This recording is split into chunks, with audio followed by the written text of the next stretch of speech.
conclude the show, just hang out for a sec? Yeah. Okay, gotcha. Oops. Great. Yeah, all good. Dang it. We talked about the sausage live. Now we're ruined. No, that's okay. It's okay. You gotta have the little. You gotta have the cold open, right? Of course, of course. All right. Well. All right. Well, this evening on Left of the Projector, we are going to be talking about yet another 1990s film. This week, the classic movie from 1997, The Fifth Element, starring Bruce Willis, Gary Oldman, Ian Holm, Chris Tucker, and Mila Jovovich. And with me to discuss this, I don't really know how I'll describe this movie just yet. We'll all share. But I have Costume Whimsy and Sarah Despair. Thank you both. Hello, darlings. Hi. So this movie, I was saying right before we came on, is a movie I always would catch on TV at various moments of this movie, and I feel like I've seen the ending like 60. I don't know, that's too far, but many times. Whereas I almost never saw the beginning of this movie, and it's very strange. And then across my computer, like through another article that I was reading, it referred to this movie as kind of like a sci-fi satire. And I don't know if either of you thought that was the case. Ooh, and satire. Just kind of how you and I'll maybe I'll read something as to why it says that, but I don't know how do you perceive this movie? I know it's kind of got its comic book, background, and it's very 90s, but it holds up. I've always thought of it as a very anime-influenced sci-fi film, or anime and comic books, I guess. Yeah. That's a very visually aesthetic, very, very much. One-liners are very weighted. It's very, very comic book-esque. I don't think it's very much necessary. I mean, it depends on your definition of satire, I guess, but I wouldn't think of it as a satire. I really love this movie as one of the classic sci-fis. And also, like you said, I hadn't seen the beginning of this movie. Like, I'd pick it up on Showtime all the time and be like midway through with it and watch it to the end, so many times. And it wasn't until years later when I was an adult that I saw it fully for the first time. So I'll just share what it says. I know we don't have to spend too much time on this because there's a lot in this movie. There is a lot. Oh, there's a lot. I'll just say that what it was referring to is that it kind of uses little bits of it says it. Well, I'll just read from it. It says the movie pulls from various sci-fi classics like Star Wars with the Princess Leia Updo on the military leader, the futuristic priest giving off Obi-Wan Kenobi vibes. It's not quite as absurd as Spaceballs, but it definitely has kind of like a comedic aspect, kind of different than you normally see maybe in a sci-fi movie. Maybe that's what they're thinking of. I don't necessarily buy what it's saying, but I kind of get their vibe. It's over the top, but the costuming was very deliberate and on purpose. So it's one of those things where it's like, also, if you watch a lot of French film, it can be over exaggerated to prove a point. So I don't know if it's necessarily because of the perspective of this is done by a French director, French costume designer, or if it was intentionally meant to be over exaggerated. I don't think it was meant to be funny though. I mean, not like some of the parts are very funny, but you know what I mean? I don't think the whole thing is supposed to be funny. Yeah, I don't know. For me, the whole thing just came off like a straightforward mid comic book, honestly. I don't see any actual indication that it's supposed to be satirical. Yeah. To me, it looked like a very specific future of a dystopian, or a very specific vision of a dystopian future. Agreed. I think what I think you were saying too, about the not seeing the beginning. I had forgotten that it starts in Egypt in 1914, and a scene that I had not remembered at all was, so there's this, I guess a archaeologist comes across these drawings. He doesn't understand what they are. And this priest comes in and basically tries to poison him to prevent him from, deciphering this secret code that they have. And I just thought that was it's very whimsical. I mean, I feel like I guess what you could say about the scenes is it doesn't take itself too seriously. I think that's what makes it so good. Mhm. That is valid. That is absolutely valid. That could have Mhm. been that could have insisted upon itself, to quote the meme, way harder than it does. But like, the Yeah. whole movie presents itself as like, yeah, this is what we're doing, like it or hate it. Here you Yeah. go. Yeah, for Gary sure. Gary Oldman has actually said since it that he does not like the movie because he didn't feel like he was good in it, which No, we'll get he to. was exactly what the movie needed. He was perfect. Yeah, I don't know. I think it's just he must just not like how he I think he said he didn't like polish off his his scenes like he would normally do because he's a good actor. So maybe that's Yeah, his. he was perfect as Zorg. Yeah, I wouldn't have called this bad acting by any stretch. I mean, No. this is like Jeremy Irons in Dungeons and Dragons. It felt like to me like he understood that the script was supposed to be over the top, Yeah, bigger than life, and he kind of went with it. I love Agreed. it. Yeah. And I think the movie, like I think throughout this is a trope from any movie like this, sci-fi or it could be action movies. It's like it very much like brings up the premise of any movie of like the good versus evil. You have like these not robots, this alien race that's like dressed in these kind of like robotic things. We were saying before you came on, Sarah, it's like what was underneath all that armor? What were they actual like a people-ish, humanoids? It's I very mean, the cloning scene sort of implies that they are humanoid underneath. See, yeah, that's what I'm that's what he saying because said. they That's what he cloned said. her. But then, like, is she actually a Merovingian? Is that what they're called, a Merovingian? Oh God, I had it in my head. Not Merovingian. That's something else. That's something else. Mondo Washan? Oh yeah, Mondo yeah, like Shawans. Mondo Shawan. yeah, Thank you. Yes, that's Monoshawans. Is she that, or is she like, or is she, or is she just another being completely? And there was a bunch of questions that I had about like her genetics and a bunch of other things too. We can get back to that later, yeah. but like that was The my thing. the answer to that question lies specifically in the cloning scene.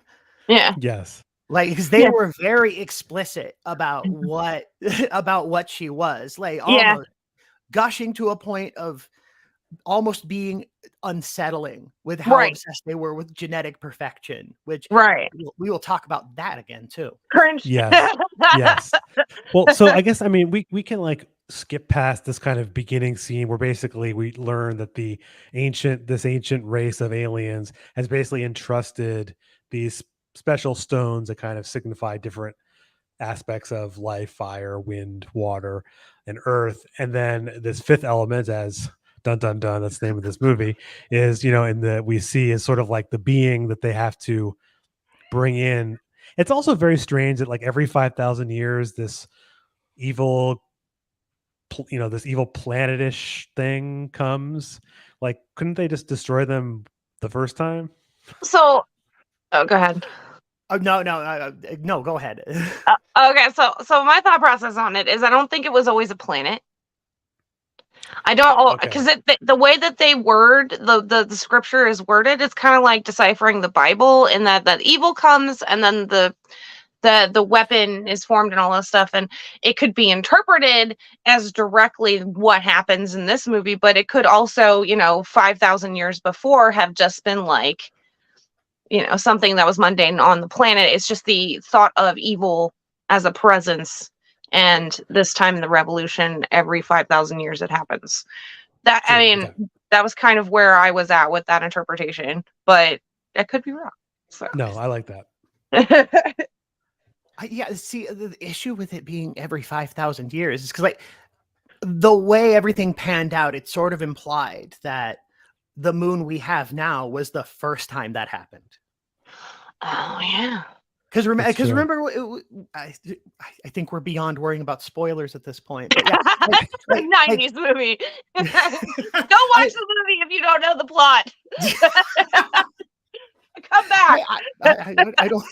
Yeah, pause it right now. Go watch the movie wherever it happens to be. Like, really watch it thoroughly, and then come right back.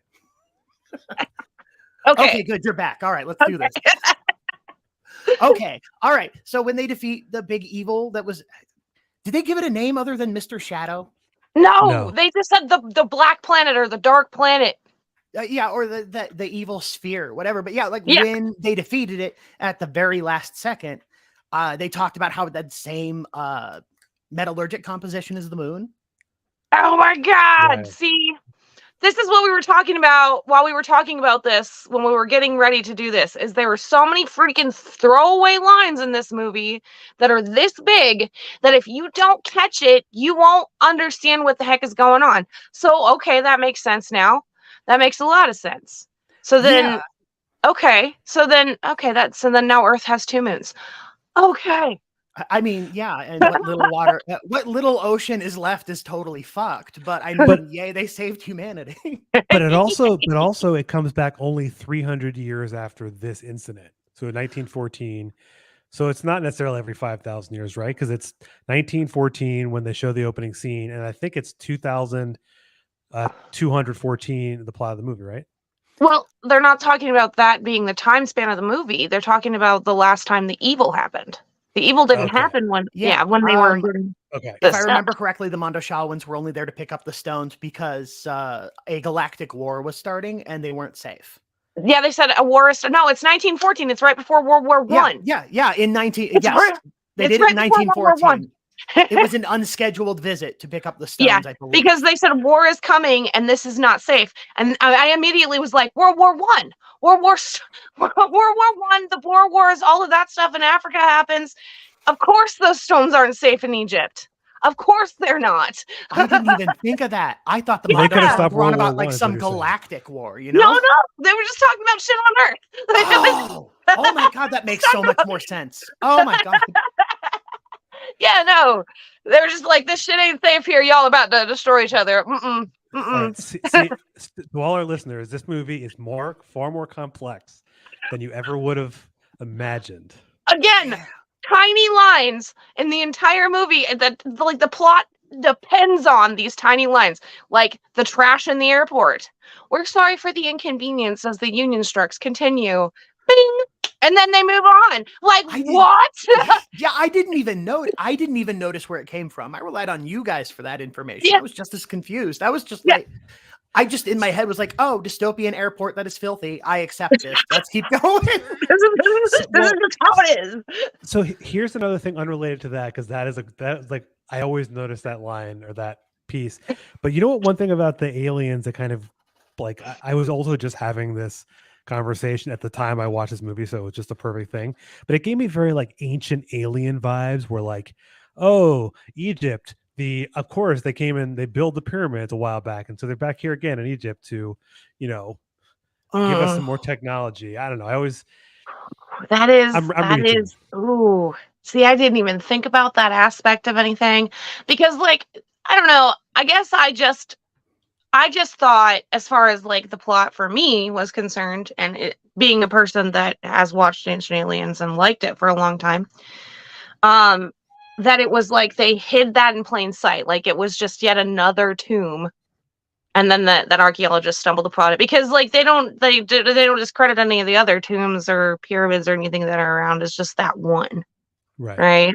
Yeah, it looks like that one was really specific, not just specific, but also really hidden from history. So it's entirely possible in this universe. No one has any idea about it. Yeah, it was in the middle of nowhere.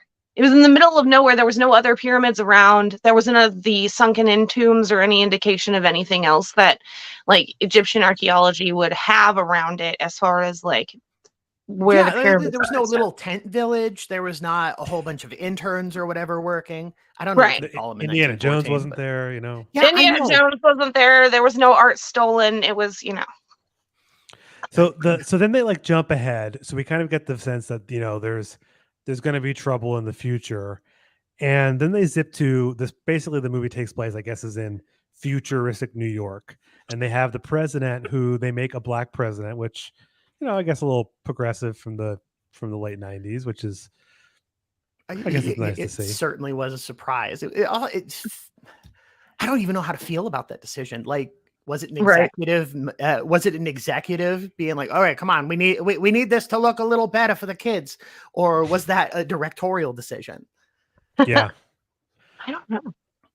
It was interesting, and then so the other character, which kind of happens at this time. So now we're seeing this like dark shadow consuming coming towards them. And like one of the first lines I wrote down, which is the military leader, I don't remember his name, they say his name, who we find out later is like cloned a bunch of times, which is neither here nor there, but he says, my philosophy is shoot first, ask questions later. Oh yeah.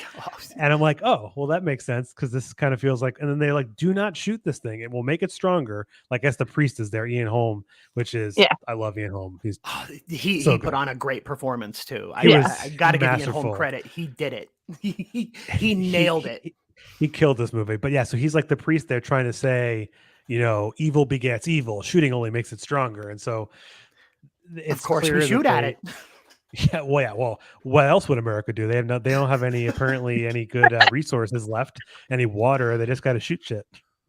Yeah. It is wild how so overtly fascistic this Federation is as compared to, you know, like say a Star Trek Federation, where on the surface everything looks good, but you know, they're still exploitative.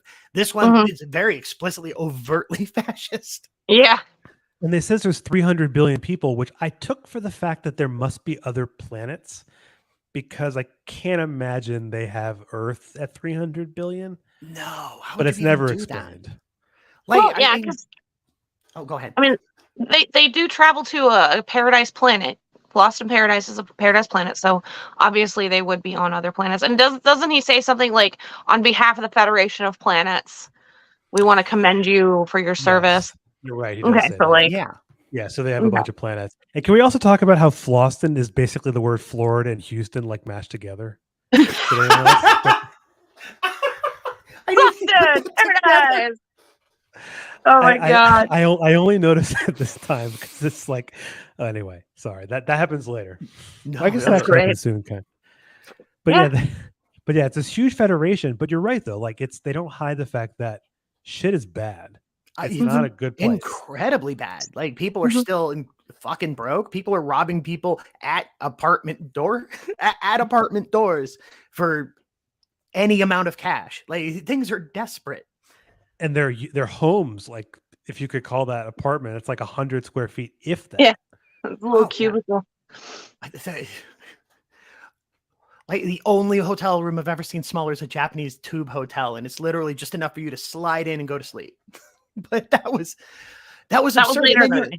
And then you have the combination fridge shower with that elevator, which implies that there's a whole bunch of space in between apartments, which defeats the fucking purpose. Right. Yeah, why didn't it have a duplex if you could fit all that stuff in there?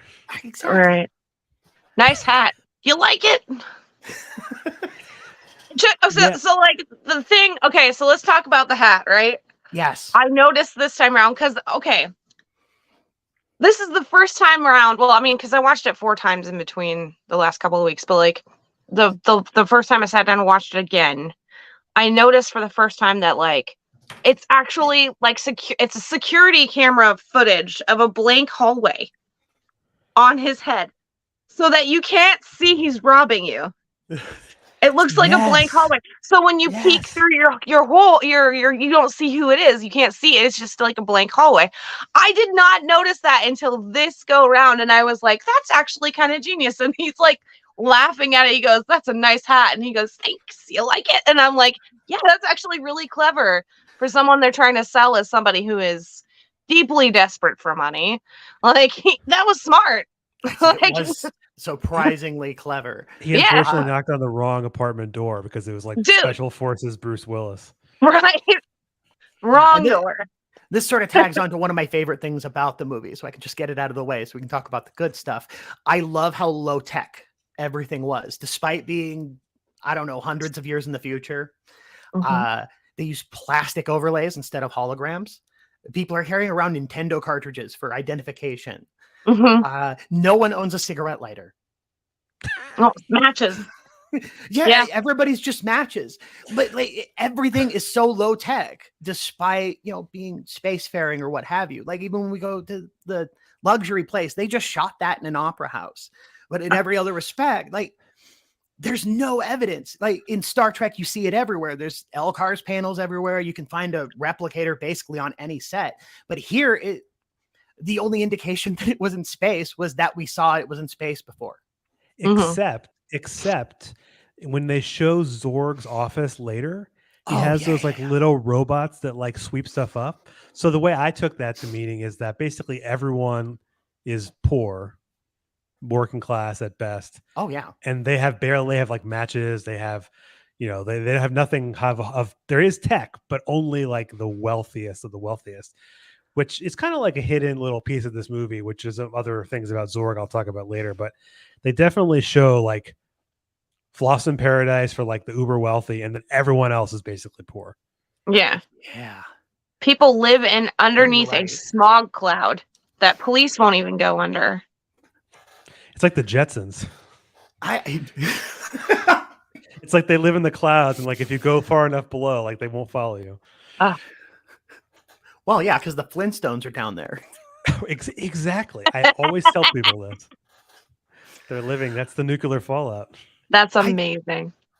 I do wish we'd had explored a little more about the fog. I'm curious about like what life is like down there. It would have ultimately been unnecessary to the movie, but I'm curious.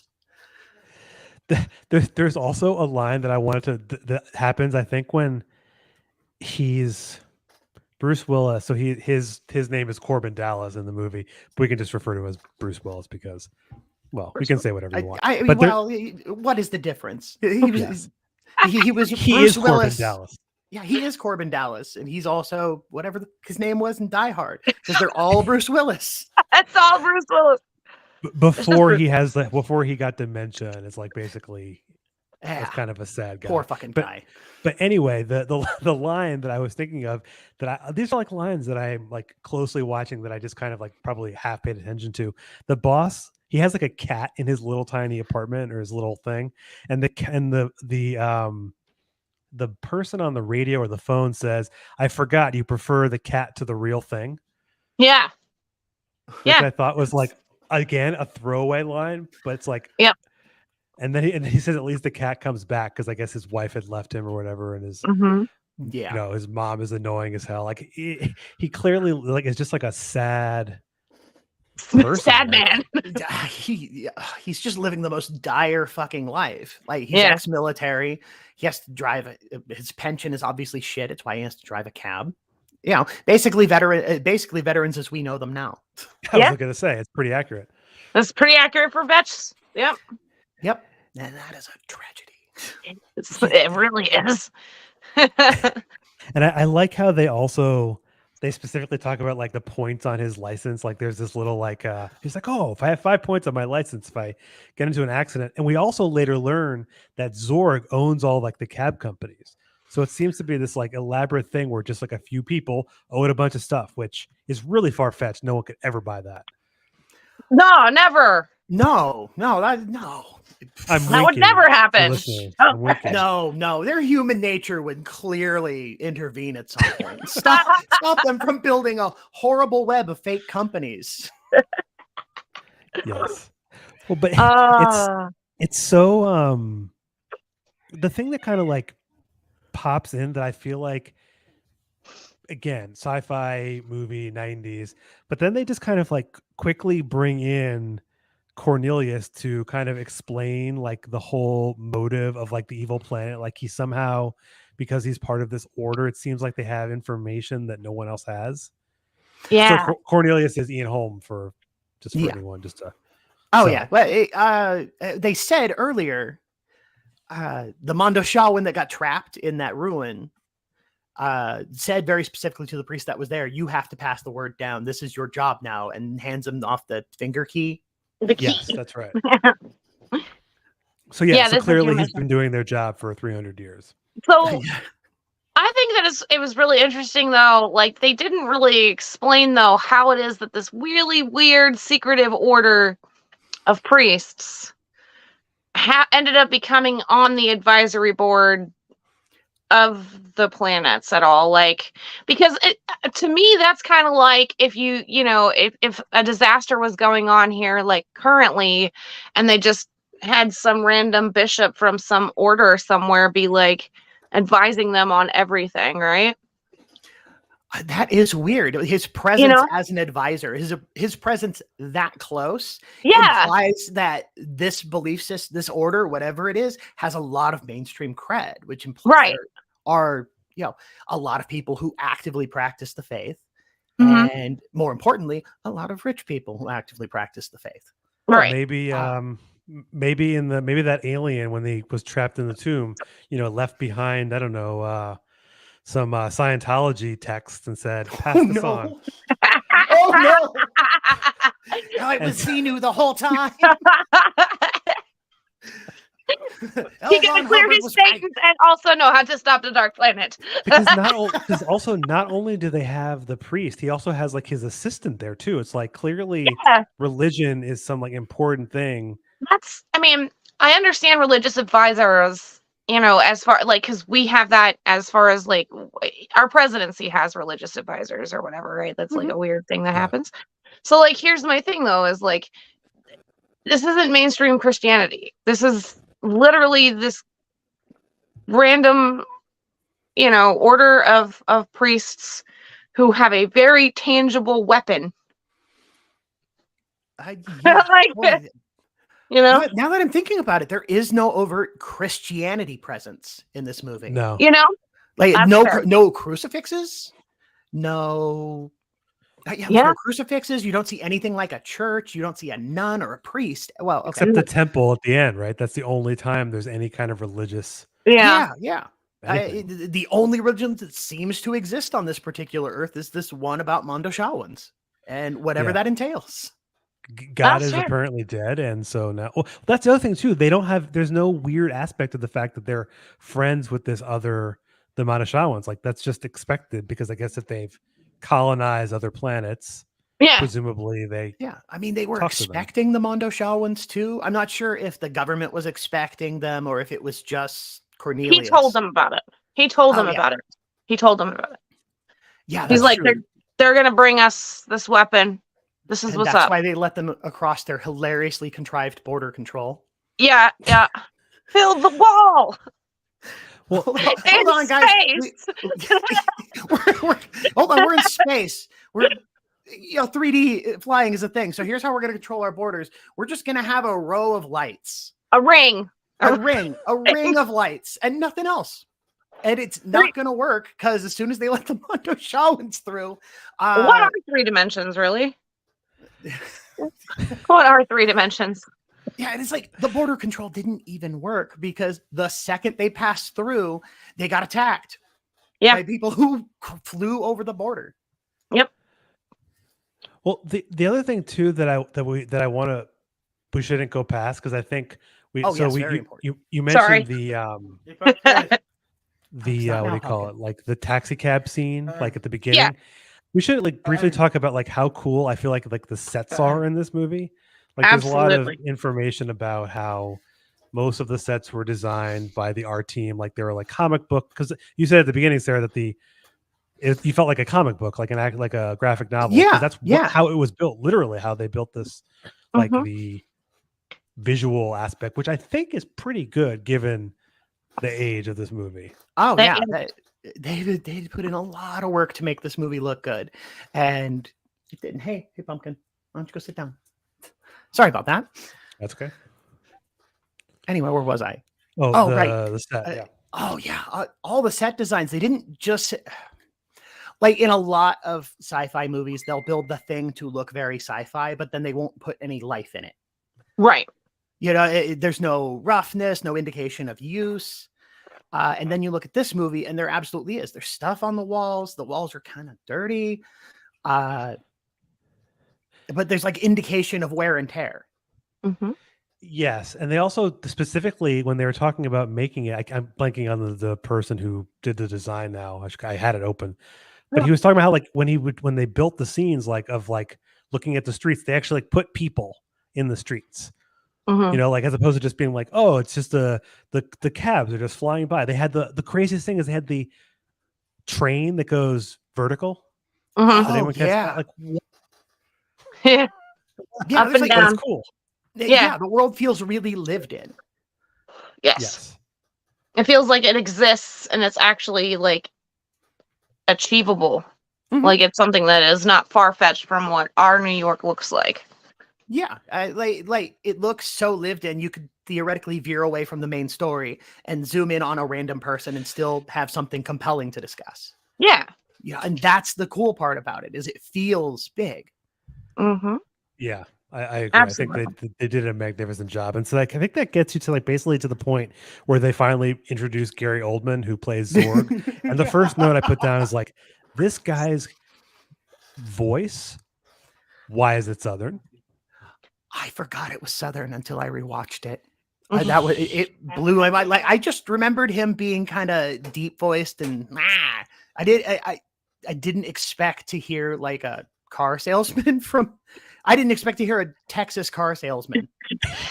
and his costume is amazing.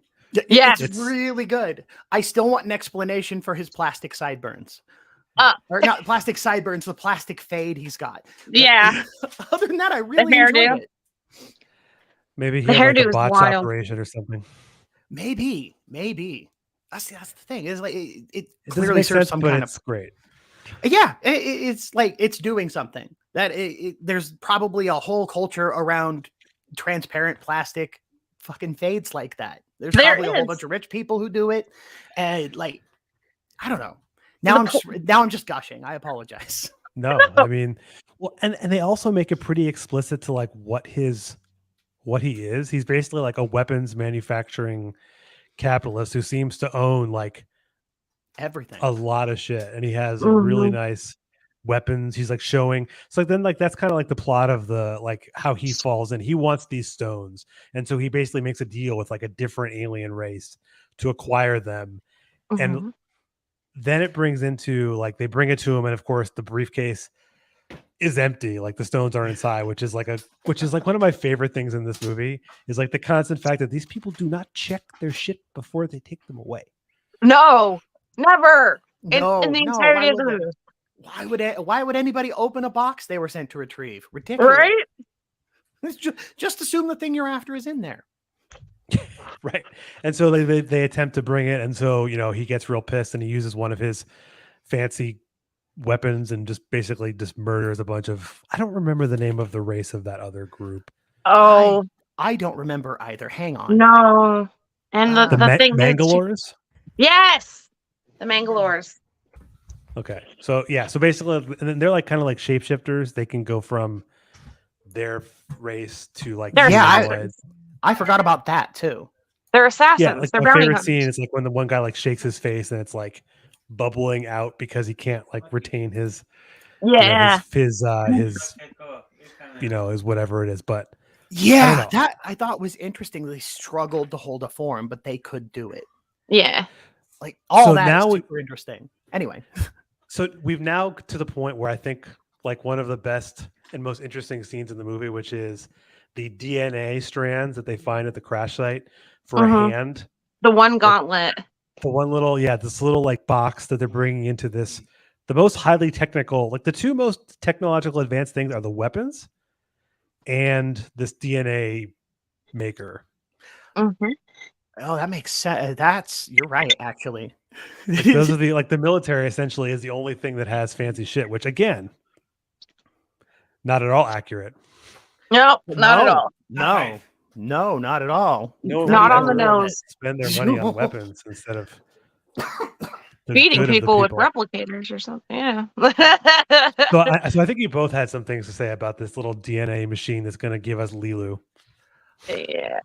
Oh, I have a whole thing to say about them gushing over a genetic structure the entire time leading up to the cloning chamber.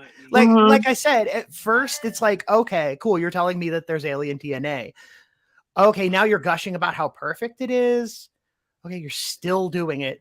Why are you still doing it? Then it ends with a Sergeant Immortal or Sergeant Disposable calling her a freak.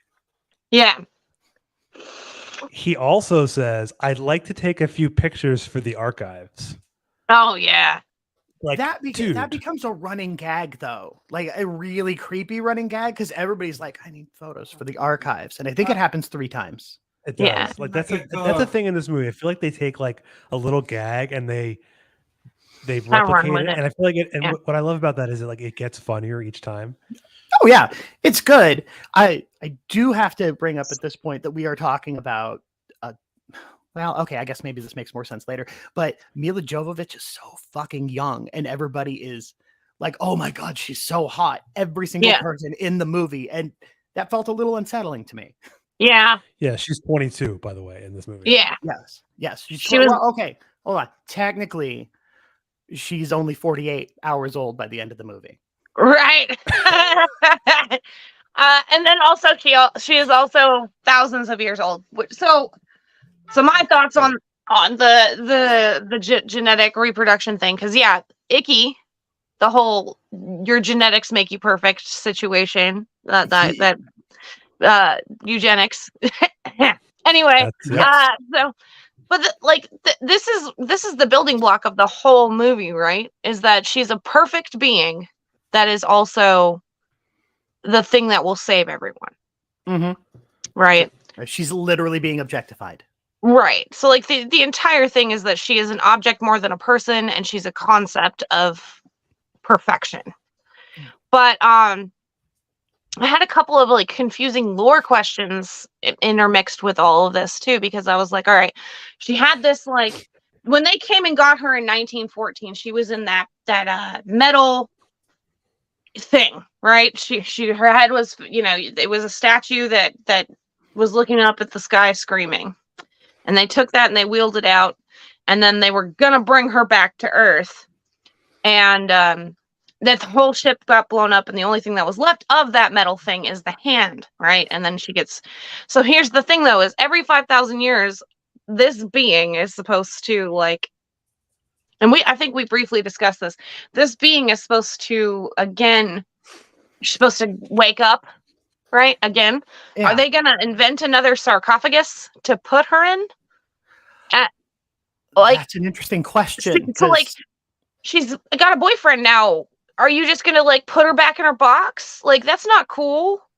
Like, is she gonna live for 5,000 years? That's another question. I'm curious, is she actually immortal? And my thought was, because the DNA that they found in the movie was the hand of the pilot that we saw in the attack. Uh-huh. And I only recognize it because whatever handle they used to pilot the ship was also included in the wreckage. Yes. Oh. So that would imply that Lilu was, in fact, the pilot. Okay. I mean, because the alternative is they got really lucky with the DNA and managed to perfectly recreate the savior somehow. Right. So then again, that goes back to that question: is she part of that alien race?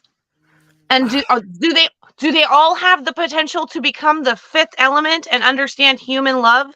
This is like a genetic, like a core question that I had as soon as I was like, wait a minute, because this fancy sarcophagus that they had, right? Mm-hmm. It doesn't exist anymore. Is she immortal? Do they save her DNA and replicate her in 5,000? Like, what happens now? She doesn't have her storage box anymore. Like, what happens? I'm curious. My question is, was she even in that storage box in the first place? Right? Or was it just a symbol of of the alien race? I got it was a symbol. I feel like I took it maybe as different people can become this through some achievements or like how they live their life. I don't know. Maybe societally they have this whole thing on that planet where you become the fifth element as like a great honor. Like, there's just so many gaps in that particular part of this whole situation that like really genuinely confused me, because I was like, okay, they came and got her and the stones. Like, if it was just a symbol, why didn't they just leave the statue? Yeah, why would they have taken it in the first place? Why would they have taken it if it wasn't her? Exactly. I'm willing to bet some of our answers lie on the cutting room floor somewhere. Yeah. Because as we said earlier, there's a lot of things in this movie that get substantiated by somebody just saying something 20 minutes ago. Right. They probably had a longer movie for that. I did. I combed the movie for these particular answers because I noticed it the first run through and there was nothing. So this is... The only implication I can come up with is that in order to activate the love beam, in order for them to become Care Bears, I guess, they have to. A Mondo Shaolin has to fall in love with a human at precisely the right moment. Right. Ugh. How is that not bonkers? It is very bananas. It is. Who does that serve? Does that serve humanity, or is that something the Mondo Shaolins take advantage of? Like, there are a lot of questions. There are so many questions. So, the second thing that I had to say about the replicator or whatever is like that bandage outfit that like makes a lot of people uncomfortable because she's very young and all that stuff is going on is actually Jean-Paul Gaultier's one of his favorite outfits that he designed for that entire movie. Like legitimately one of his favorite outfits that he designed for that entire movie. And she was a model before she was an actress, which is why he loved working on her costumes in particular. I have a whole lot of questions about about all of that. Like, why? Why was it his favorite? Because he felt like it was an artistic masterpiece in showing hospitalization in costume form. Because it looks like bandages. I mean, the hospital gown already exists. Future. Right. Well, okay. Why didn't they just make it out of transparent plastic like they did fucking Zord's part? Or I have a whole thing about the transparent plastic later on that I'll talk to you about. But I did want to bring up that he absolutely is so fucking proud of that bandage outfit. Like he is so fucking proud of it. Look, like in a comic or like in some other sort of artistic thing, I could see it. I could see it and vibe with it, but the transition to real life, I don't know, it loses something important. Yeah. Because I'm just like, oh, this is a lot of skin. I don't mean to sound like an old white woman. Part of me is like, oh, wow. It was not a functioning thing at all. It's slightly above underwear, but somehow more lascivious than underwear. Right. No. Yeah, I just kind of like assume like this is like a commonplace thing in the future, and then I don't know. The people are just leaving hospitals and like fucking. Well, I actually would like that if I had seen that in a couple other places. I'd be like, oh, okay, cool. That's just normal hospital shit. Right. This is not normal hospital shit. Apparently, though, it's because the only place that you can find this tech is that little tiny corner shop that the military owns. Right. Yeah, just that one. Well, I don't know. Maybe they have a whole bunch of them. I mean, if they're repeatedly cloning soldiers that are important, in the case of Sergeant Disposable, they've got to have at least another one, probably. Well, one more maybe, but they brought them to the same one that they used at the beginning of the movie, and they were all the way in Egypt when they blew up. That is true. So that's a valid point. They kept going to the same one. So I mean, they just have the one, and they're just constantly working it. Like, yeah. Remember, they have to have the card authorization anyway. So like, oh yeah. So like, yeah, they probably are just constantly using it.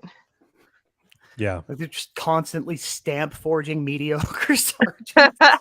Mediocrity. And that is why we are in the pickle that we're in, where we need a weapon to show up every 5,000 fucking years. It's just the same guy going, I shoot at them all. Shoot at them all, Sergeant. Shoot at them all. In the same vein as like how they kind of sexualize Lilu in this opening kind of bit, they also like to kind of get through, like to get to where sort of the plot gets really fun is when Lilu lands into his cab. They show a scene in a McDonald's where the cops are like getting their like burgers, and the people who work at the McDonald's are wearing like very sexual outfits. They look like Playboy bunnies. They look like Playboy bunnies serving French fries, like legitimately. Right. That was really creepy, and then it clearly, but then at the same time, I feel like that in this movie, because I think there's a scene like really far after that when they find Cornelius, they find Ian Holmes' character, and they bring Lilu there, and they kind of she change. There's also like a running gag with like her changing You know, like when Mhm. people have to like look away. I think they do that 3 times too. Mhm. Mhm. And They look he's away, but then surprised they- that she's a woman. Oh, yeah. He's like, he's a she. And I feel like they have like an interesting gender dynamic in this movie that comes into a number of times. Which in 1997, I feel like is done pretty well. Yeah. Every single woman in this movie, that has more screen time than like a second or two is dressed very provocatively, unless she's an alien. That's true. Mhm. That's true. Aliens are allowed Unless to she's- have like proper formal attire. Yeah, but even like the evening wear that they wear at the opera house is all very non-existent. It's all very bandage. It's all very not. It's cut differently. It's asymmetric. It's very interesting. It's very, very much Gautier's style, but it is all. There's a lot of flesh going on. There is a lot female flesh going on in this movie. Well, I Lot mean, of the it. movie is very thoroughly preoccupied with sex, and we see that Yeah. manifested in the appearance of Ruby Rod, who Ruby, Rod. Ruby Rod. Woo! I actually really love. I don't hate the character. I refer to it as annoying just because it's loud, and I think that's more of a directorial choice than anything to do with Yeah. Chris Tucker. But like otherwise, Ruby Rod was like, to me, he was just like every other drive time DJ, and up to and including being disgusting with women. Yep. Yes. Yep. They really like Bruce Willis and I guess Ian Holmes' character are really the only people in the movie that aren't treating the women as like objects, really at all. Yeah, no. Ian Holm went well out of his way to be like, "Oh, this is weird," to visibly feel weird about it, which I appreciate. Yeah. Speaking of Ruby, his costumes and fucking impeccable. It's a great costume. It is a great costume. The Victorian collars, right? Full body yeah. suits. I think. Did you see the message earlier? They wanted to get Prince for that role, but he. Oh, really? I don't know why they couldn't get him. I'm sure he just said no. I didn't get deeper into that. I think that Prince would not have wanted to wear the clothing that Ruby Rod wore. Prince would have probably brought his own stuff in. Yeah, and then he would have had argumentative and fashion differences with a fucking, world-renowned fashion designer, and that would have been an interesting fucking conversation. Oh, they'd have fought forever. So probably a better choice, but I can't help but think like, yeah, they clearly Luc Besson was clearly thinking about Prince when he designed the character. Like it's there. Mm-hmm. It's there. Yeah. I can hear Prince doing especially that weird, creepy little sex speech he does to that poor flight attendant. Yeah. Well, and they also use don't they have like Lionel Richie song a couple times in this movie too? I feel like even like the songs are very like isn't there a point where they play Lionel Richie? Maybe I'm wrong. I know he goes all night long. All night long. All night. Yeah. So, but they don't play a whole song. So that's the interesting thing too, is we don't know anything about the music in this society. We know they have DJs. We know You're right. We don't have any idea what the music sounds like. But they just kind of the only music you have is the diva on the ship, really. Yep. And then that's like opera, so it's timeless. So music itself is for rich people. Yeah, exactly. Yeah, I think that's sort of the implication here. Because you're right. I didn't even see, there wasn't a radio in the cab. Nobody, it seemed like, had any kind of radio to listen to in the first place. There's no music. I mean, people hear Ruby Rod over their, viewers or whatever. But it's commercials of Ruby Rod, and then Ruby Rod talking, and then more of commercials of Ruby Rod. Yes. And that's all it is. It's not even, there's no music. Yeah, and then there's a little bit of a news blip about her at some point, but everything else is just Ruby Rod. Yeah, there's a scene earlier in the movie very early on, where they show an advertisement for the Flossed in Paradise thing. And it seems like everything is about, it's very commercialized society in general. as I feel like Yeah. most like sci-fi movies from like that era are very much depicting it that way. And so, and actually, I have to say, Sarah, the one thing you said there about the technology, the priest had like a replicator microwave that turned like a little thing into a chicken. Oh, Mhm. that was cool. That So that the priest apparently, if you're religious or you're a capitalist, you have good shit. that's he- true. Nobody well- else had that. What are they even Right. calling it? Like a food rehydrator? right. Yeah, it's like the one in Back to the Future where like he puts a little pizza in and then it like comes out. It's like the giant pizza. And then we mentioned too that the living quarters of the priest and his acolyte were huge in comparison to that church. Had to have money. It had to be like the It modern had day to. Vatican. Because if Bruce Willis is living in a cubicle that's this big and they have a apartment that has 3 rooms in it, they're living off the fat of something. So Yeah, they aren't getting that out of tithing. No way. No. Well, there's also this weird relationship. They have the scene that I think is cool is when they have Ian Holmes' character visits Zorg or Gary Oldman. And like they seem to like know each other, and he like kind of saves his life, and so he prevents him from choking. And I think I don't know, maybe it's like he's funded through these rich people, like he's funding him because he wants to eventually get these stones. It seems like. Yeah. That Gary makes Oldman sense. is like funding him in some way so that he can eventually get them. Well, I know that he said that he contacted him. He didn't mention any funds, so he said this guy contacted me and said that he was an art dealer. Right. But he doesn't say anything about funding. Like I just assume like he's donating money in some like way that he doesn't know about. I mean, yeah. Like, hi, I'll make 100 shell corporations, and each of them will throw you 50 grand. That way, I can keep this very specific thing that I need in prominence, so that when the time comes, I can betray them. It'll be easier to access if it's not so obscure. That makes sense. Again, it would be helpful if there was even one line of dialogue to explain. Yeah. But then they have other dialogue which feels sometimes like unnecessary. So one little bit I just wrote this quote down because I thought it was funny. When Zorg and Cornelius are having that funny little powwow in his massive office. Yeah.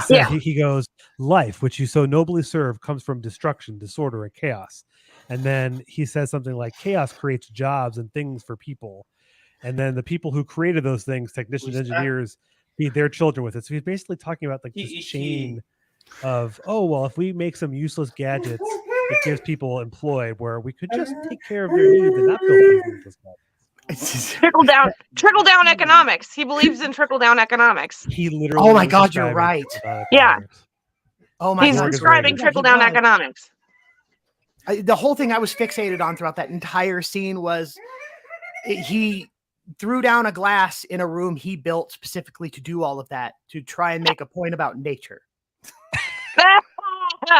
Yeah. Rather than engineering, Then he fucked it up. And then he fucked it up. My thought process on that whole thing was like he was literally describing trickle down economics, right? Yeah, you're right. He totally was. He was trying to get this priest to buy in. And when the priest was like, "You're full of shit." I wrote that in my notes. Capitalism. It might work if Zerg hadn't gone for the one fruit likely to have a seed in it.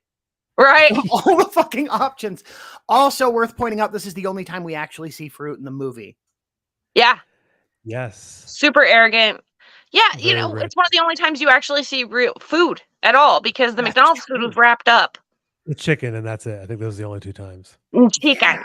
Oh yeah. The replicator chicken. The chicken.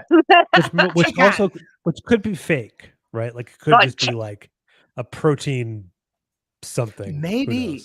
Yeah, we never really got into it. The only thing I know for sure is it starts as like what looks like chocolate covered coffee beans. We saw noodles and we saw empty containers in Bruce Willis's refrigerator. Oh yes, that's right. We did thing. actually see Thai food prepared. Yes, but that is it. That was cool, by the way. The whole Thai food boat is so anachronistic and so fucking awesome. I want that. I love that. I want that as part of the future They can fuck off with a lot of the other stuff in this movie, but like that is so cool. I'm pretty sure this movie predates food trucks. So yeah, Yes, food trucks or Uber Eats or anything like that, you know? Yeah. So And Luke that's Besson's like something accurate. right.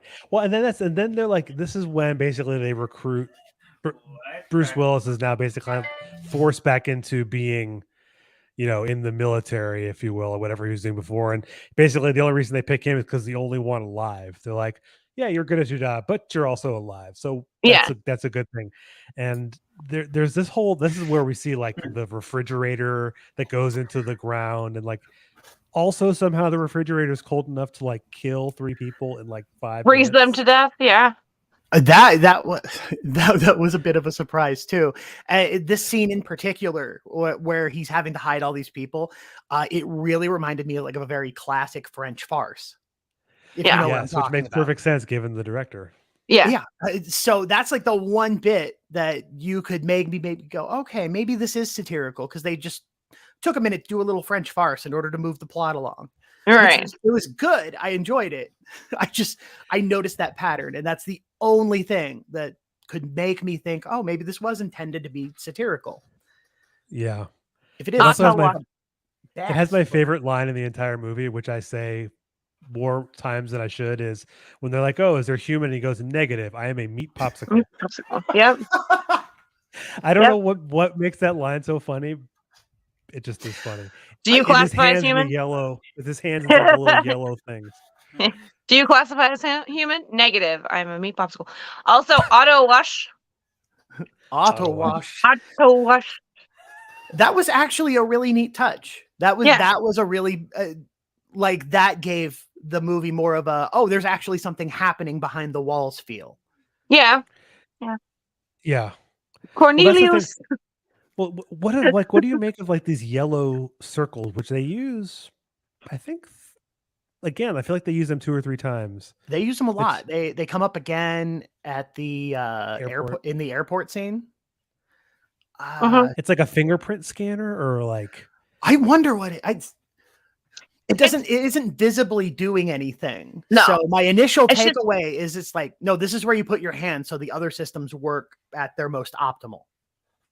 Or it's like keeping your hands up so that you couldn't try and shoot them. Yeah. It's just like something like that. If your hands are on the wall, you can't do anything, apparently. So, interesting thing about the shenanigans with that apartment and everything, and, do you identify as human? No, negative, I'm a meat popsicle, is he had already switched out the name placards on his apartment so that they didn't arrest him, right? Yep. Mm-hmm. Also, that detection thing didn't do a whole hell of a lot, because earlier in the movie we already saw him disarm a dude and have a fucking rack of guns behind him that's just stored that just slides up into the ceiling, right? So the gun closet. The gun closet, right? So like they never go back to the gun closet either, like ever again. I feel like that should have come up at least one more time. One more time, right? Yeah, so like he never uses the gun closet. They never detect the gun closet. And oh, that's right. He has an awful lot of illicit weaponry in there. A lot of illegally, obtained weapons. Yes, in his apartment. And there's already evidence of automated surveillance of the populace implied with the driver's license thing, with the points machine. Which is why he switched out his placard, because he knew police were going to come after him anyway, since he was on the run and they knew who he was. I thought somebody else moved his little business card. Is it somebody else who did it? Is it Cornelius? I think it was Cornelius. That makes sense. I think Cornelius did it to throw other people off the trail. So yes, I think that's right. Okay. It ultimately didn't work that well, but it got rid of the cops. Yeah. Speaking of, the riot gear on the cops is hilarious. Like it looks like they have a giant one of those tap lights for a breastplate. Yeah. So there was also one other line that I did not notice very much, but younger, is when I think Lilu is inside his apartment, inside Bruce Willis' apartment, and she gets all wet from the auto wash, and she's changing. I think he says to Ian Holm, "Do you want a cup of coffee?" And he says, "Yes, please." And I took that as like he was aroused by Lilu and needed a cup of coffee. Maybe Oh. that's a stretch.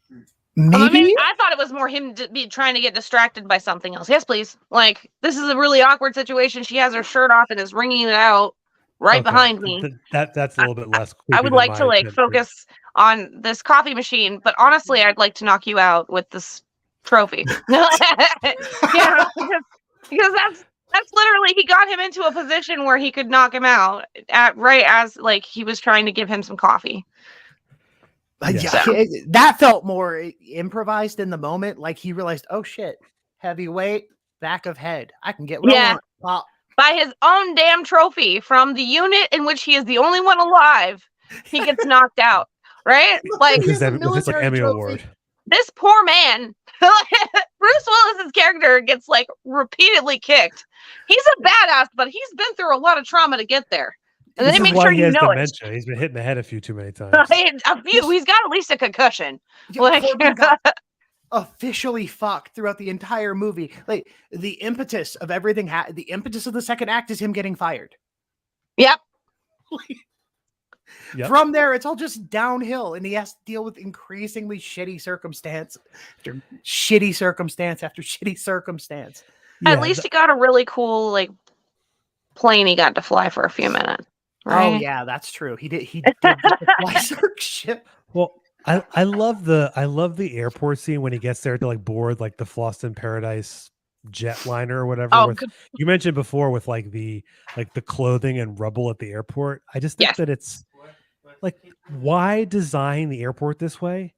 I don't know, but I love it. So this is where I was going to start touching on the plastic outfits a little bit more, because it's really prevalent in this particular scene. Right after you see and really notice Zorg with his plastic headpiece a couple of times, you then get to see more people with plastic on, right? Oh. Okay. This is what my assumption is. Like, it's I cannot confirm it, and I went and looked this up. When you go travel somewhere like Floston Paradise or somewhere that's going to be a little exotic, and you're maybe not the most wealthy person in the world, you're going to put on some of your nicer stuff to go somewhere. Okay. Zorg is one of the most wealthy people that we know, and he wears plastic on his head. The girl that is one of the partners of one of the assassins is wearing a plastic skirt. One of the other guys is wearing a full plastic jacket. Like, all of this is all like they're wearing nicer clothing. Bruce Willis's clothing has plastic in it too. It's not full plastic. It's just a little bit of plastic. No, you're right. You're right. And all of the mail is printed on plastic. And then all of the because you know they're on a Paradise cruise or whatever, so like all of the like guys that are the entourage of Ruby Rod have a little bit of plastic on them, and also the stewardesses also have a little bit of plastic on them, not a whole bunch, just a little bit, but it's differentiating it from like military uniforms that don't have it on them.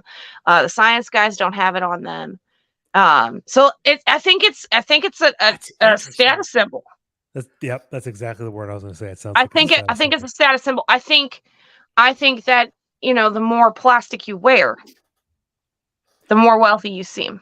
Maybe it's a scarcity thing too, because I was kind of perplexed until you mentioned that the military and scientists and the president all get to have fabric.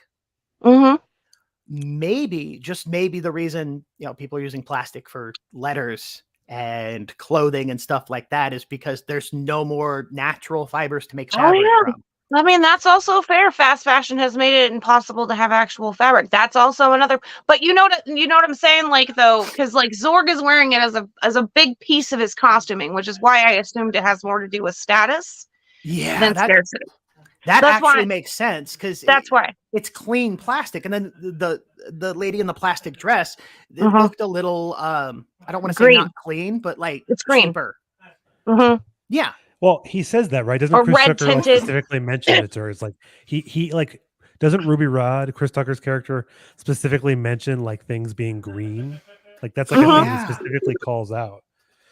Well, like the different colors of plastic, that makes sense too, because like the different colors of plastic, there's I've seen there was orange plastic, red plastic, and green plastic, and yellow neon plastic too. But also we have to remember that in the late 90s and early 2000s, plastic aesthetic, including blow-up chairs, was a big fucking thing too. So it could have just been that they jacked That's that from that. true. That is really true. But see, the thing is like, if it wasn't for the fact, if Zorg was not wearing the head thing, right? Mm-hmm. I would not think that it was a status symbol. I would think it was just part of the aesthetic in general. But the fact that it's a predominant piece, like whenever you ask people, what do you remember about Zorg from Fifth Element? That plastic headpiece is probably one of the first things they're going to remember.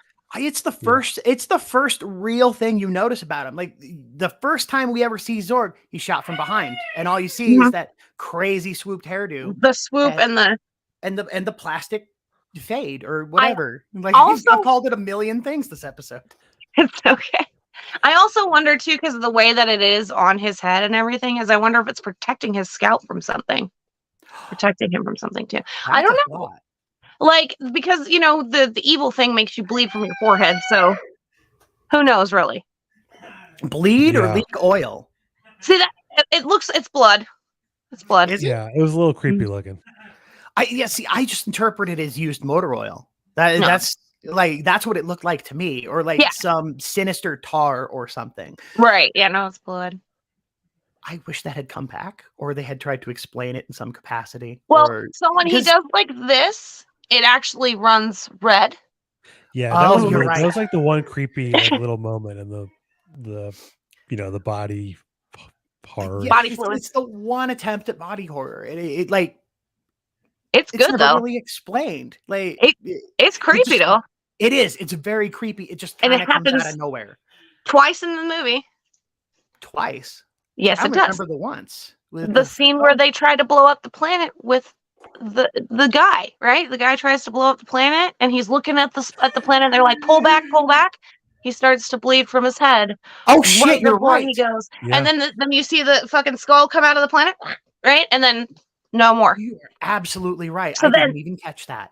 Yeah. So then by the time you understand like how far reaching physical damage can actually happen from this evil, right? Yeah. No. That now that you reminded me of it, no. Now it makes total sense. Now I have no objections to the oil spray or oil drip or whatever the hell it was.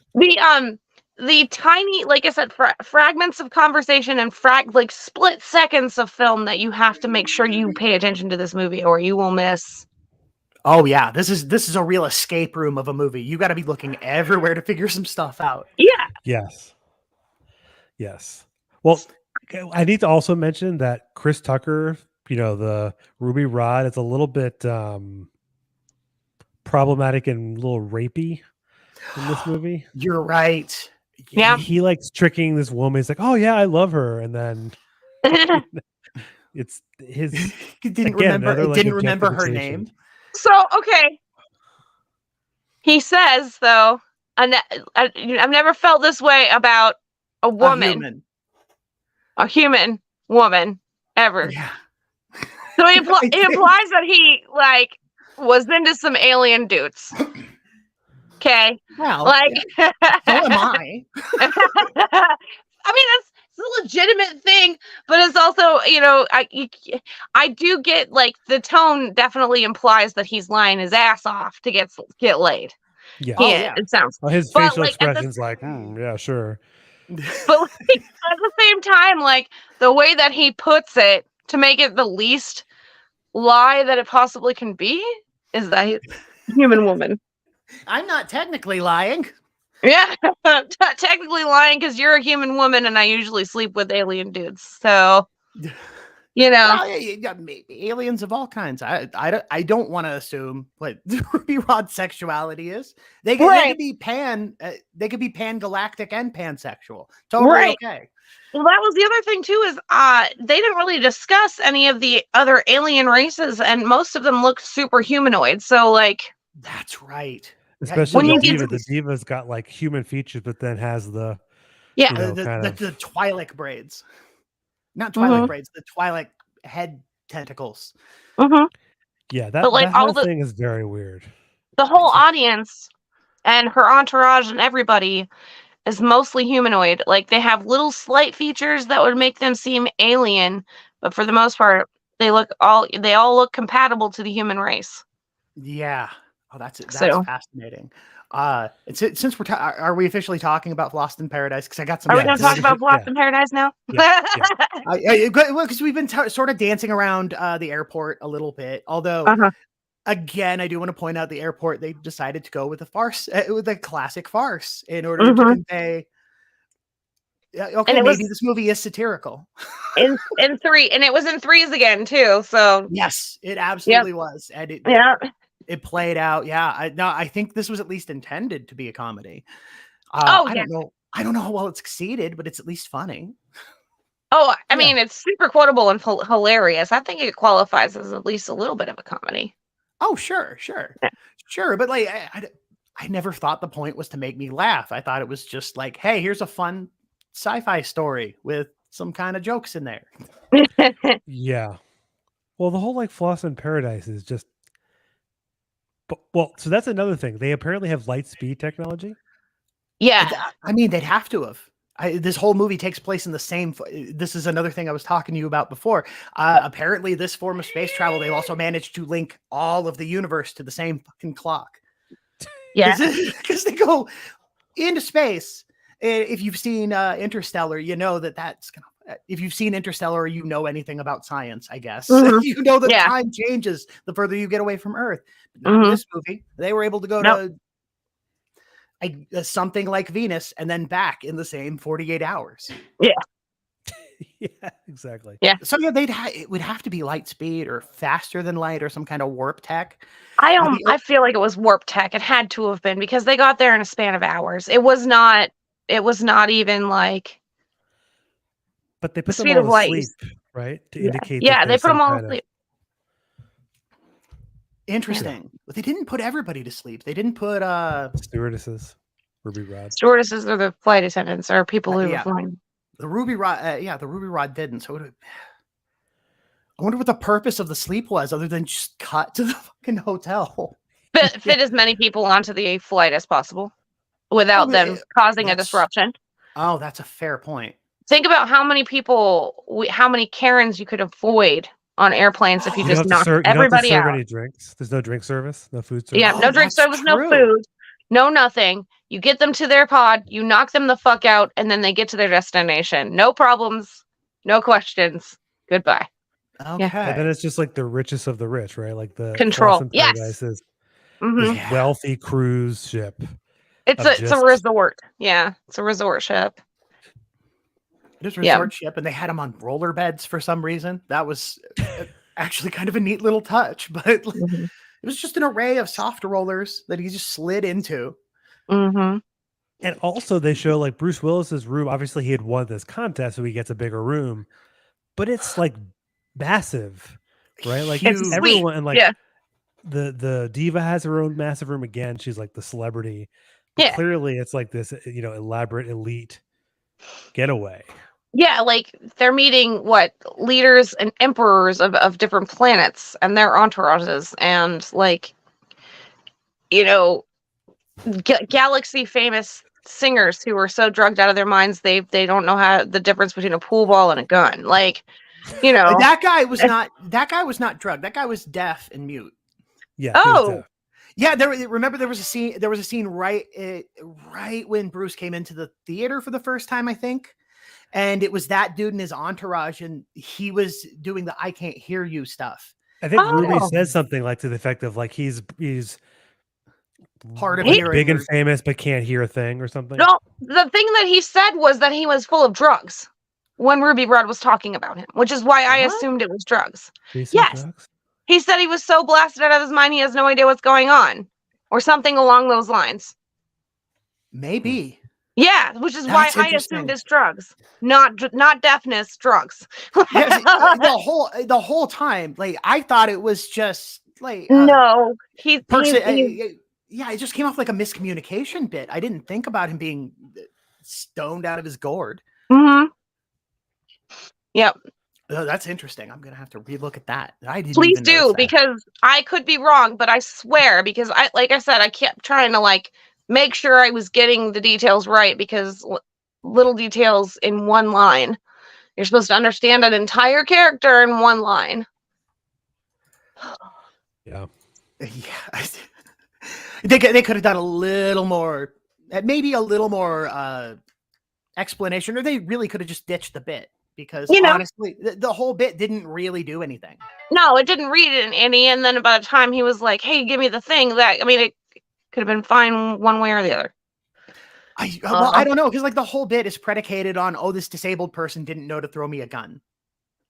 See, but the thing is again, and that, if I had known that he was disabled, my assumption of him would be completely different. But I swear to God, it was because he was on drugs. Here's the line. I found that in the script. He says, and there's baby Ray, star of stage and screen, drowning in a sea of nymphets. He's not going to get much out of this concert because he's stone deaf. Oh, okay. Oh, hey. Okay. You said he's okay. So, and I guess it does sound like stoned, right? I can hear that too. So I didn't. I thought he said like he's stoned, like, because it's Ruby Rod's inflection and the way that he's saying things, and totally possible. Yeah. So that's where I assume that. I am sorry. I did not mean to come off as a fucking ableist asshole here.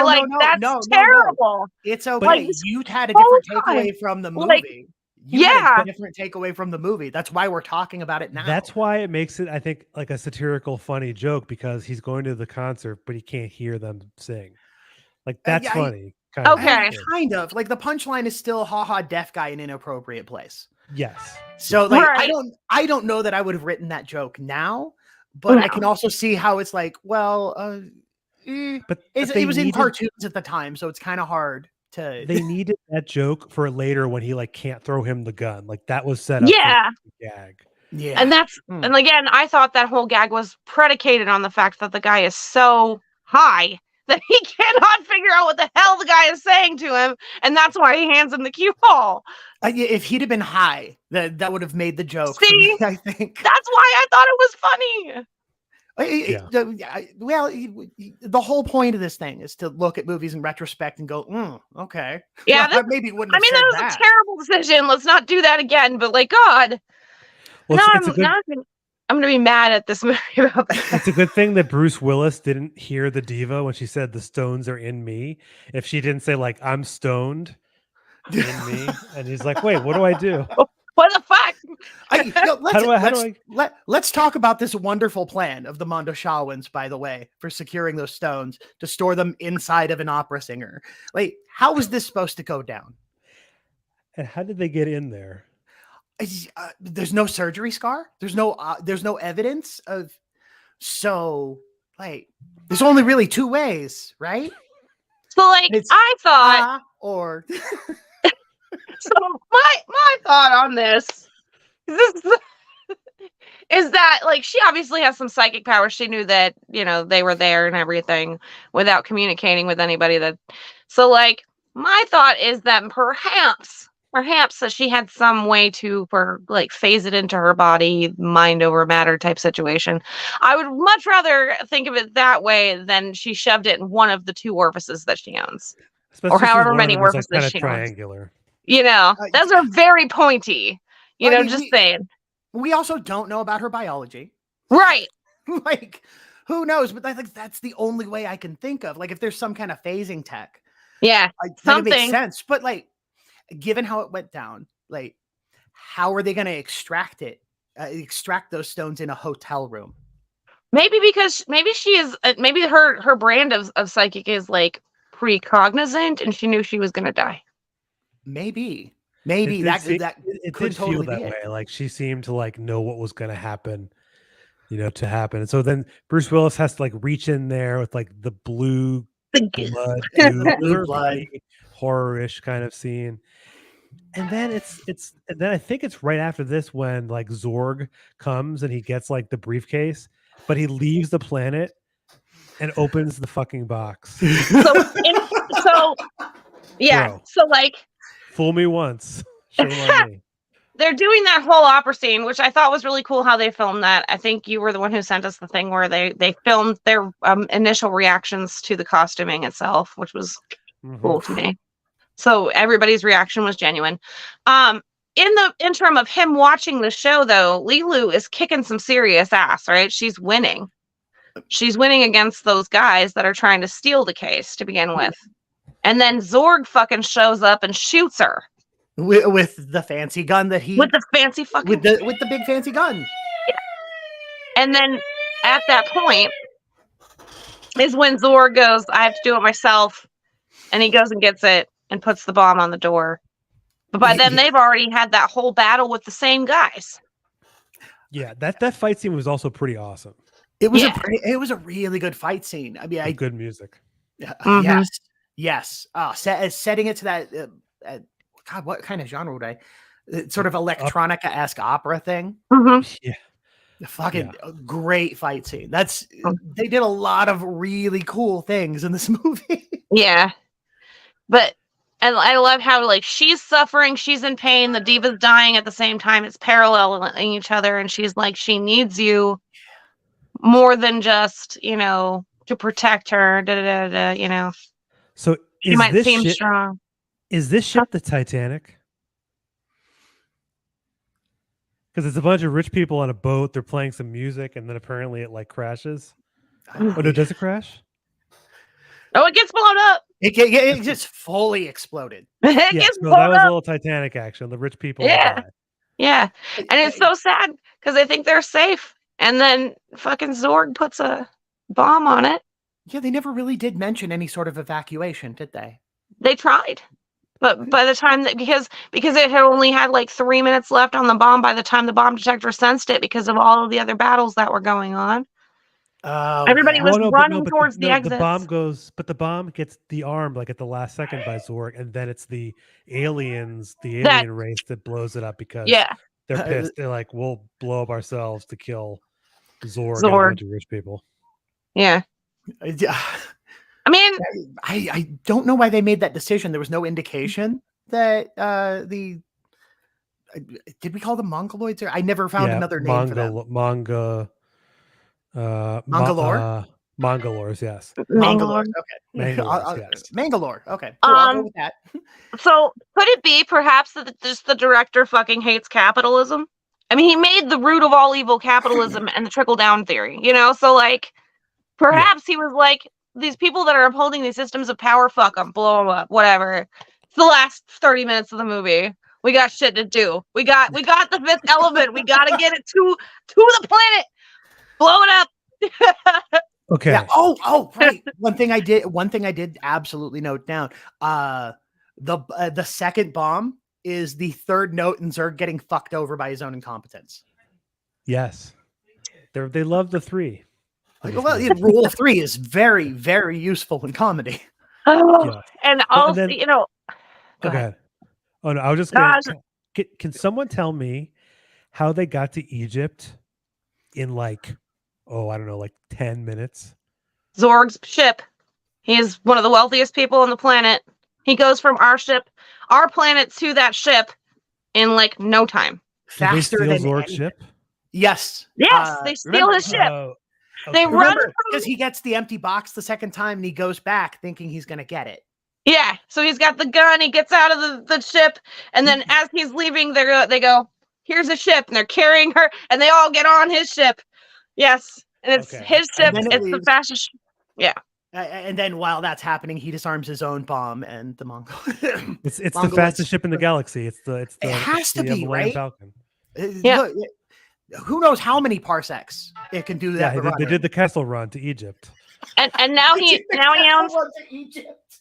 And now Zorg owns Twitter, and he's renamed it X. So Oh. Now, come on. Elon Musk is nowhere near as entertaining to watch as Zurg. I mean, that's fair. He's nowhere near as entertaining, but he's just as incompetent. I could totally see Elon Musk just straight up like take Elon Musk into the fifth element, and it would fit. He's the one who gets cases twice and doesn't check for it. You know what I'm saying? Just well, the scene that I feel like I've seen the most, aside from like the Floss in Paradise, is like the last scene where they're trying to like get the little elements to work and they figure it out. And the thing that I thought was interesting is so Lilu, when they haven't gotten her to finally, I don't know, like shoot the gigantic thing from her chest. The Care Bear stare. The Care Bear, yeah. So she says humans act so strange. Everything you created is used to destroy. And then she says, you call it human nature, which I think is what Bruce Willis says to her. And she's right, though. Like her idea that humans create things and it's like they use weapons to destroy people. But then Bruce Willis is like, oh, it's human nature. And it's like, no, it's just your system that rewards this behavior. So I want to give a shout out to the guy, the little acolyte of Cornelius at the end of the movie. He's the one who solves it, right? Give him a little round of applause. He was the most bumbly idiot out of all of the positive characters, the people we were protagonists, people we liked, right? Yeah, he was comic relief amongst comic relief. Yeah, and he was like, "Are you sure she's perfect?" Right? Such a catty gay white guy thing to say, right? Well, I wouldn't call her perfect. I don't know. I wouldn't call her perfect, but at the end of the movie, though, right? He's like, "We're never gonna win." He's apparently the actor who plays the little the acolyte. His name, I think. Maybe I have the wrong person, so maybe I forget that. I believe that character's name was David. Yeah, David. And it was played. That role was played. Charlie Creed Miles. Oh, it looks like he's like a English actor. He looks. That's about all he's done. Okay. Oh, for real? He's done a few other things. Nothing I've heard of, actually. He's an okay actor. I liked him, but I thought it was really funny that he got his snaps at the very end of the movie. Like the whole rest of the movie, he's fucking it up the whole time, and then at the end, he's like the person who figures it out. Yeah. Everybody gets a little bit. Everybody needs to have a moment in the spotlight, and this movie really does that. Yeah. And then the final scene is them back in the little box. Except they can't go look inside the box because Lilu is they fucking they're fucking under UV radiation, which I don't know, that sounds hot, but it also sounds like that's how you get cancer. Well, if they can regenerate DNA, they could just DNA the cancer out. That's true. They can just force grow another Bruce Willis. So that's what I'm thinking. I was wondering if they force grew them both and they had all their same that was the other thing too. They all have their same memories and stuff after getting blown up and Care Bear stared. That was the thing, because that happened in the beginning when they made Lilu the first time. She just showed up with the whole divine language in her brain. She just knew.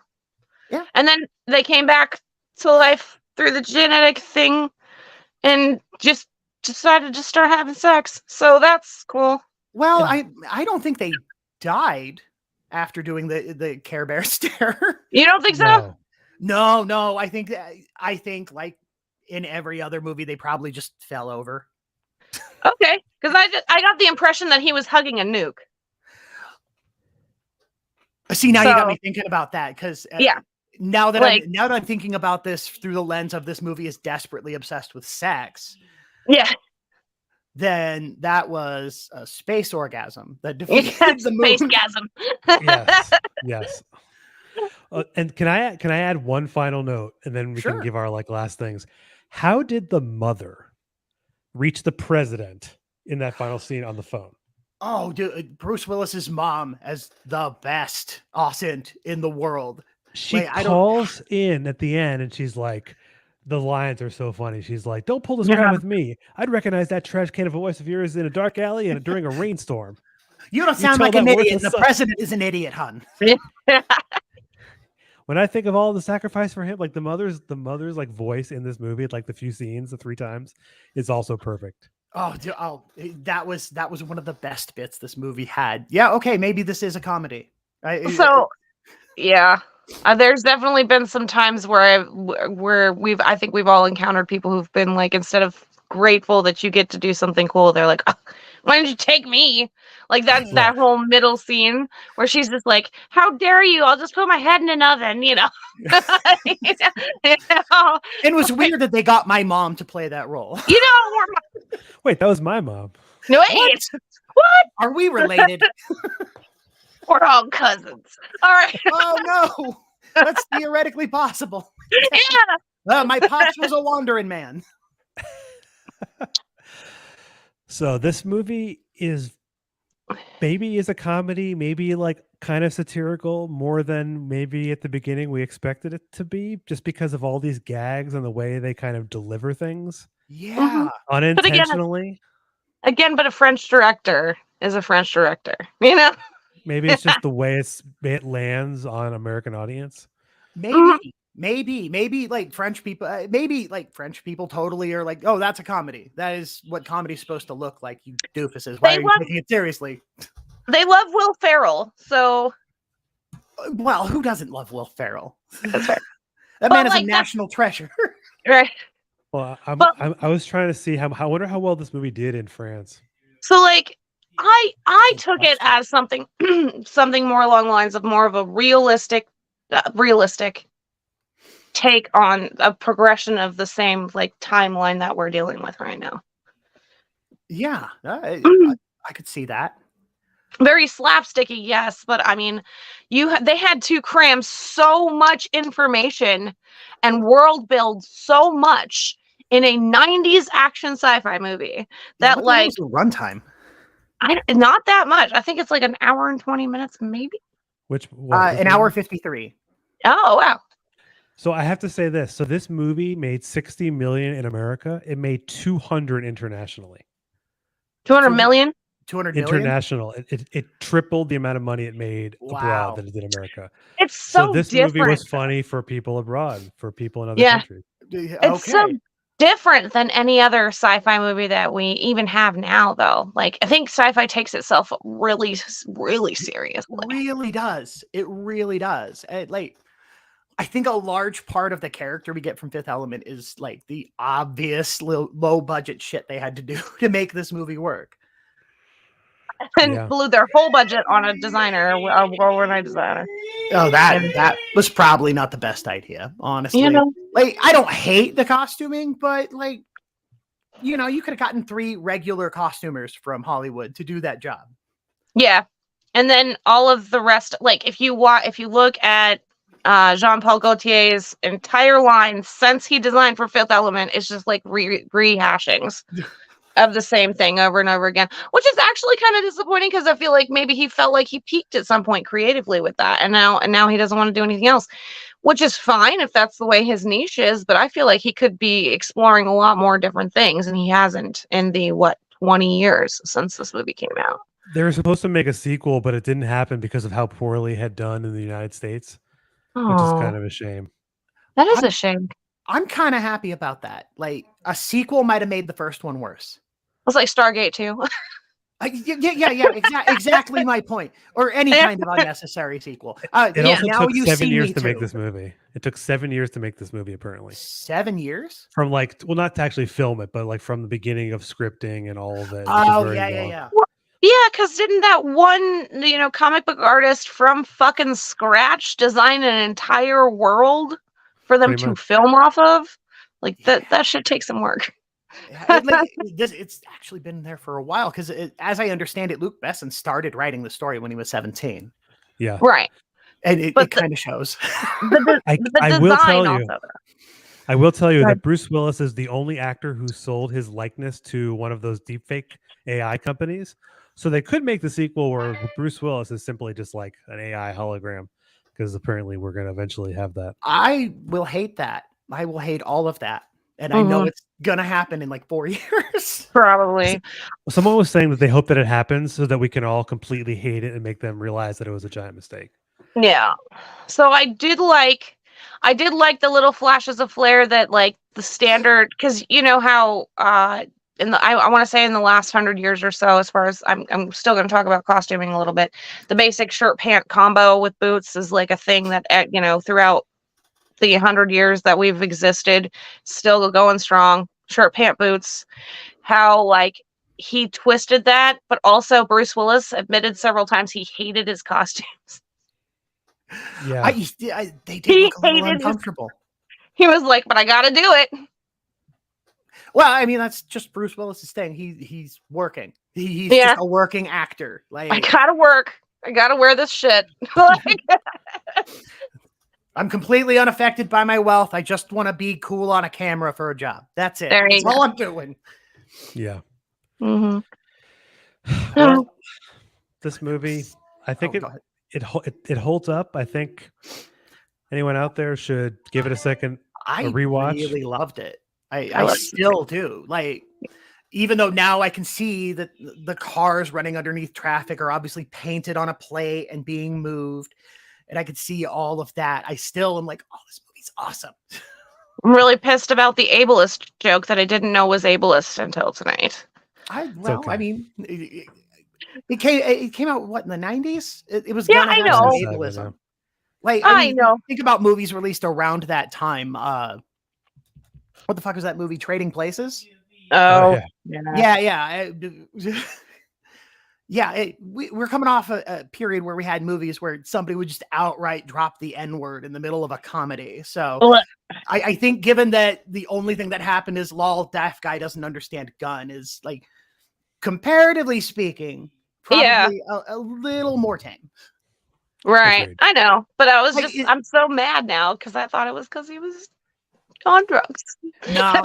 No, it's just because the world is ableist. Yeah. Bad. Yeah. Well, I think we've said all there is to be said, unless they make a sequel, in which case we'll be back here to I probably Oh my would God. love that. If they do, we gotta like trash it in real time though. yeah. Yes, absolutely. I did want to touch on something real quick before we get out. please. This feels like a good final note. And I think we kind of talked about it, but there's a 20-year age difference between Mila Jovovich and Bruce Willis. Mm-hmm. It feels weird the way they treat this 22-year-old throughout the movie. I Mhm. don't like it. I wish the Mondoshawan had been an older actress. You know, because I wanted them to be on appeal, because the whole movie they're talking about he's looking for the perfect woman, and they drop barely an adult in his lap. And the implications there kind of a little uncomfortable. But aside from all that, the movie's great.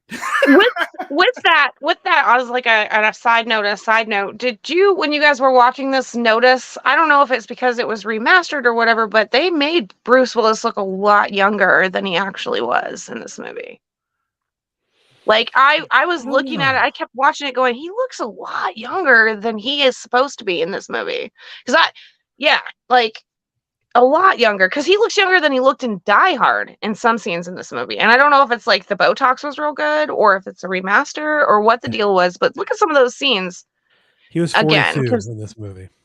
Yeah, he looks a lot younger than. It feels like the But hair, still. the dye they do to his hair, I feel like makes him Yeah, part of it. young. But like, that was the thing, like that was one of the big controversies of the time with this movie, was the fact that she was so young. She had never acted in anything before. She was a model. And they put her in this main role that had a huge budget, you know, and they criticized her for all of that stuff. But then when it came out, a lot of people were like, this is gross. Like, the fact that all of these guys were like leering after this young lady who just like, seemingly the entire fucking universe was leering at this young lady. Yeah.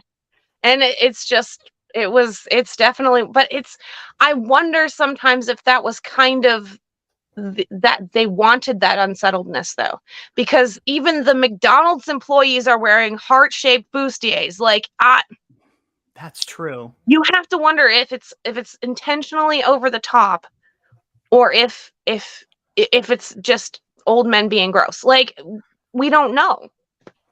The only reason I'm in old men being gross camp is because old men are gross. Well, yeah, that's true. That too. But no, like, more importantly, like the objectification never really went anywhere. Nobody ever they never concluded it. So it ended up just being like background radiation. They never explained it or anything. It was just part of the culture. Yeah, well, because it was just part of the culture in the fucking 90s too. Yeah, it was. Yeah. It's part of the culture now. Hey, it is part of the culture now. Arguably a lot more prominent these days. Yeah. Well, that's. But yeah, that's unfortunate aspect. It's unfortunate because it does kind of like give a little like weird, especially now you watch it and you're like, it's a little Not the and- vibe we're encouraging here. No, If it not had the been like vibe a we want. Kathleen Turner, or I don't know who was a middle-aged. I don't know who was a middle-aged woman in the 90s. I can't remember. that Sigourney far back. Weaver. Yeah, Sharon like a Stone. Sigourney, Sigourney Weaver would have been perfect. She even looks the part. Mhm. Yeah. They could have easily Exactly. dyed her hair red and thrown some ace bandages over her, and everything would have been awesome. Mhm. Like she'd have still been objectified, but it wouldn't have been like barely an adult. Yeah. Yeah. All righty. Well, you've been listening to Left of the Projector discuss The Fifth Element and Costume Whimsy, Sarah Spare. Thanks for sticking around and getting down and Absolutely. dirty with Fifth Element. Thank you for having me, Evan. Of course. Always Thanks a for pleasure. coming on. Call on me anytime. Yes, we will be back again for more 90s Heck movies yeah. because is there anything better? Maybe we all maybe seem that's to not vibe on the 90s analysis. I'm down. Yes, that's not to say there aren't other good movies. I'm just saying I like the 90s because it's the 90s. 80s. Yeah, it's the right amount of problematic, where like you'll get some movies that really make the point, and then you'll get some movies that really miss the point. So there's a lot to discuss. Like in the 2000s, it's when people start trying, and then movies just sort of get blander because they're afraid of trying anything, I guess. The 90s is era. a sweet spot. Oh yeah, the post 9/11. Just ruined Yeah. the movies. All righty. Well, we'll catch everyone next week. Absolutely, y'all have fun.